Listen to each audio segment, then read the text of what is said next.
Hello, good evening. എല്ലാവർക്കും സുഖമല്ലേ? അങ്ങനെ ഓരോ വീട്ടിലും ഒരു ബോഗൈൻവില്ല ചെടിയെങ്കിലും നമുക്ക് വെച്ച് പിടിപ്പിക്കാൻ ആഗ്രഹമായിരിക്കും അല്ലേ, പ്രത്യേകിച്ച് ഈ സമയത്ത്. അപ്പോൾ ഈ സമയത്ത് നിറയെ തന്നെ ഫ്ലവർ ഉണ്ടാകുന്നത് ഒരു 5-6 മാസമൊക്കെ കണ്ടിന്യൂസ് ആയിട്ട് ഫ്ലവർ ഉണ്ടാവുന്നുണ്ട് അല്ലേ.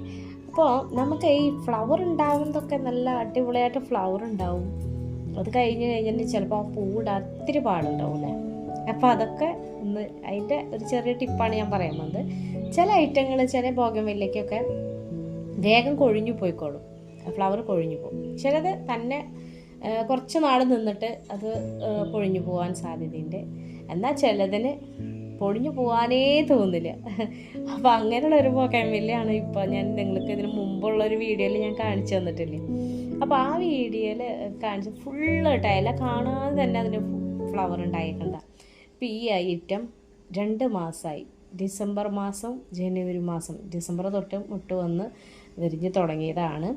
പിന്നെ കണ്ടിന്യൂസ് ആയിട്ട് അങ്ങനെ ഉണ്ട് നിൽക്കായിരുന്നു. ഇതെങ്ങനെ നിൽക്കുള്ളൂ, അതായത് അതിൻ്റെ ഷെയ്ഡ് പോയാൽ പോലും ഞാൻ ഇവിടെ നിന്ന് നിങ്ങളുടെ വീട്ടിൽ നിന്ന് പോവില്ല എന്നുള്ള രീതിയില്ല. പക്ഷെ അങ്ങനെ നിർത്താൻ പറ്റില്ലല്ലോ, നമുക്ക് വിഷമം ഉണ്ടാവും. അങ്ങനെ നിർത്തി കഴിഞ്ഞിട്ടുണ്ടെങ്കിലുള്ള കുഴപ്പം എന്താണെന്ന് വെച്ചാൽ പിന്നെ വീണ്ടും പെട്ടെന്ന് ഇങ്ങനെ പൂവുണ്ടാവാനായിട്ട് സാധ്യത കുറച്ച് കുറവായിരിക്കും. അപ്പോൾ നമുക്ക് ഇനിയും അതിനെ ഒന്നും കൂടി മനോഹരമാക്കാനായിട്ട് ചെയ്യേണ്ട കാര്യം എന്നിട്ട് അത് കട്ട് ചെയ്ത് കളയണം. പിന്നെ ഇപ്പോൾ നമ്മൾ ചെയ്യുന്നത് ഹാർഡ് പ്രൂണിങ് ഒന്നും നടത്തരുത്.